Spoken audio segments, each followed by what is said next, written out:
তোমার কি একটুও ফিল হয় না যে আমি তোমার সাথে কথা বলার জন্য ওয়েট করে থাকি?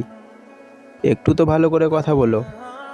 এমনটা না যে তুমি কথা বলো না, কথা তো বলো, কিন্তু তুমি একটা মেসেজ করে আবার ব্যাক চলে যাও, আবার লেট করে রিপ্লাই করো।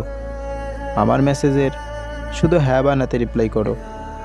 5 মিনিটের জন্য হলেও তো ভালো করে কথা বলতে পারো। তোমার সাথে কথা বলেই আমার দিন ভালো যায়।